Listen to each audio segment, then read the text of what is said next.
Hey guys, welcome back. It's Deb from Bowl Me Over. Welcome to day 9 of our 12 days of Christmas cookies and treats. And I got a good one for you today. We're gonna make Butterscotch Haystacks. And there's 2 Christmas treats that are the most popular that I've had on the blog, and this is one of them. The other one's coming up, but it's super easy recipe. It's another easy no-bake candy recipe, no temperature gauge required, no boiling, none of that stuff. So let me show you how easy this is. But first,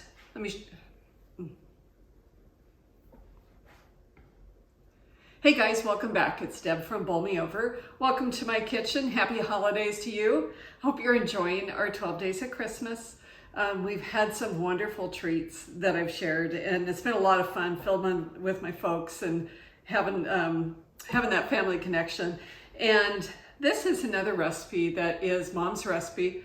It is fantastic. I've had it, made it forever, and that is a recipe for Butterscotch Haystacks.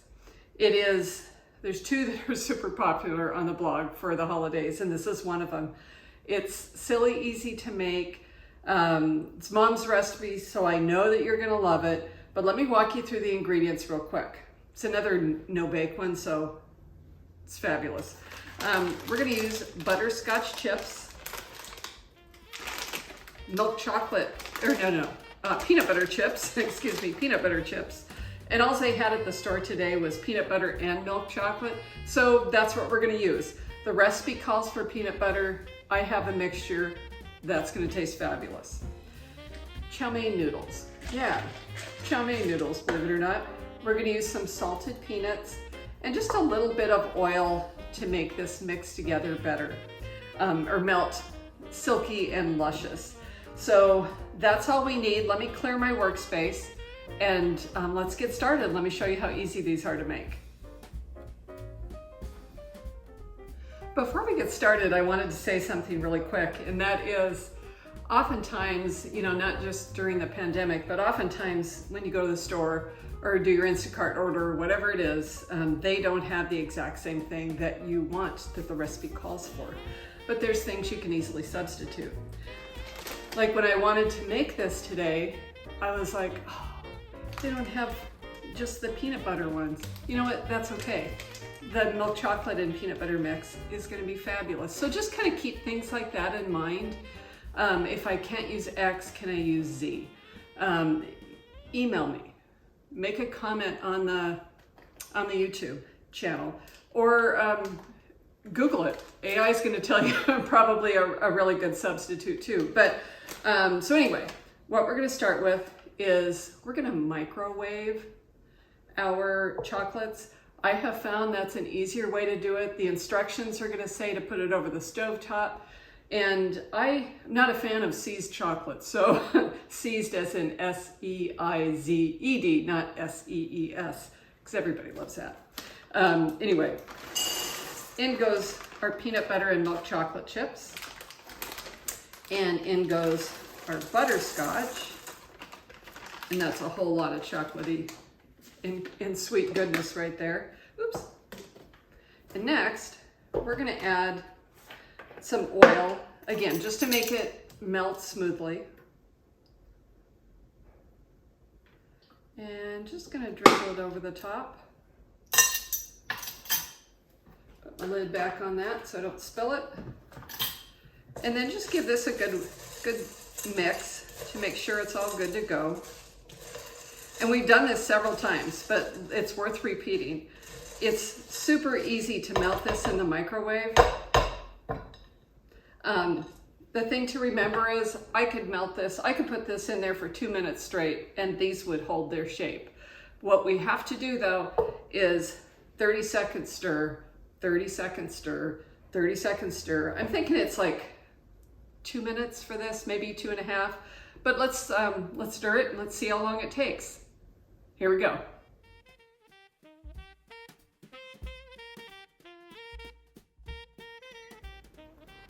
Okay, so our 30 seconds, our first one has went, timer's done.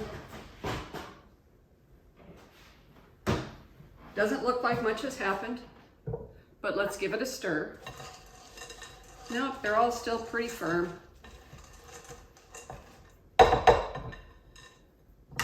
Another 30 seconds.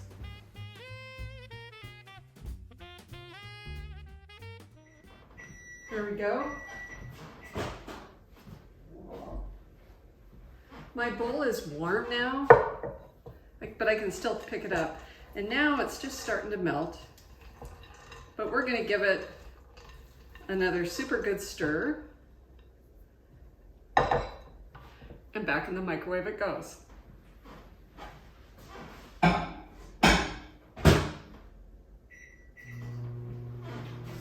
I'm just gonna continue doing this. We're at a minute, this will be a minute and 30 seconds until it's all smooth and luscious. I'll be back.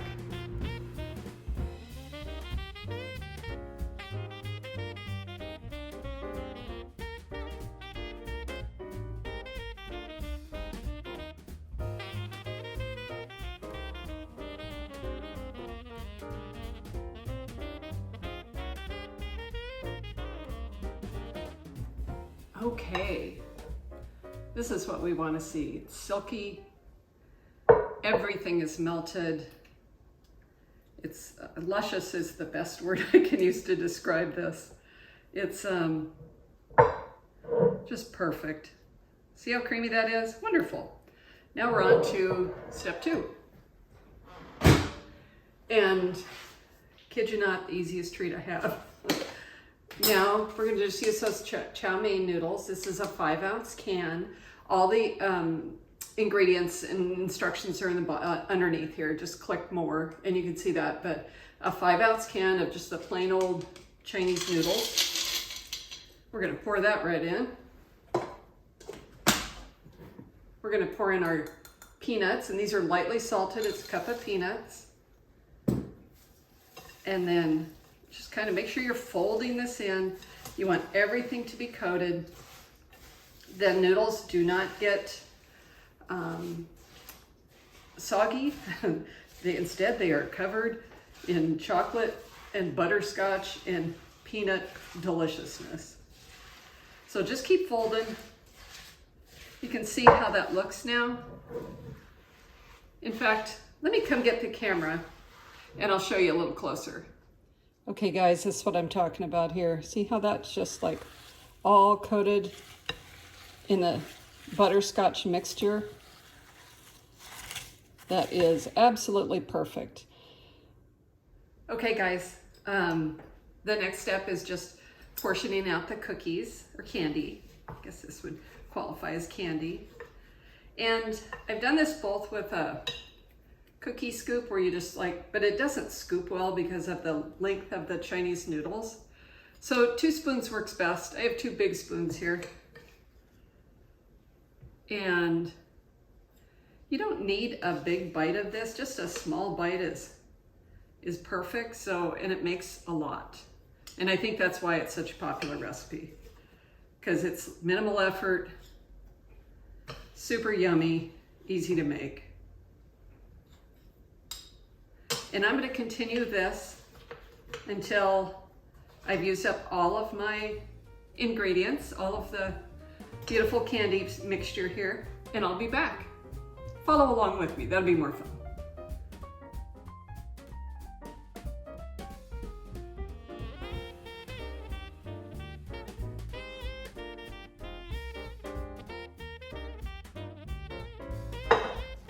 I have one pan filled. I have scrunched them about as close together as I could get them, which is perfect.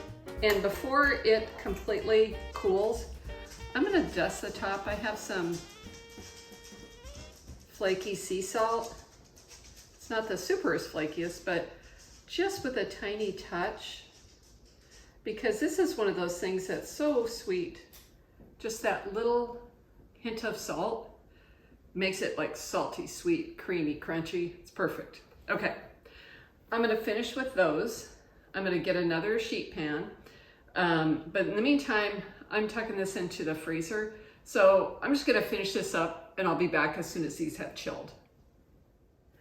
Okay guys, just like that, these are done. I've had them in the freezer. I put these in the refrigerator, put these in the freezer. These were 20 minutes, that was probably 30. and they are done. They are ready to go. I have some of my cookie platters left, and what a nice gift this will be. And you can see they peel off really easy off our Silpat. You could also use parchment paper if you'd prefer. These are great make ahead because they freeze really well. So that's something to kind of keep in mind as you're going through all the busy holiday craziness. And again, smaller is better than bigger when it comes to these sweets because they're super sweet. That tiny touch of salt on the top though makes a big difference. Okay, I piled this high. How wonderful does that look? Isn't that perfect? These are a great treat. Let me give them a little taste test for you.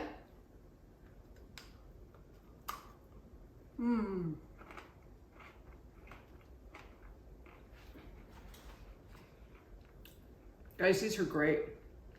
It has been a while since I've made them and I forgot how good they are. It's the butterscotch. You know, that's the flavor I haven't had this holiday season. And that with the salt and the crunchy noodles, these are great and easy and plenty for cooking exchanges and trays. I hope you give them a try. Don't forget to check out the blog. There's a lot more tips there. You can click on the link. It'll take you right to the blog post. Check out the tips and tricks. Check out the FAQs. Just answer those questions you might have. And join me again tomorrow for another treat. The blog is Bowl Me Over. Follow me on Facebook, Pinterest, all the things. Happy holidays to you, my friend. I hope you have a wonderful day. And I'm going to package up some cookie trays. See you soon.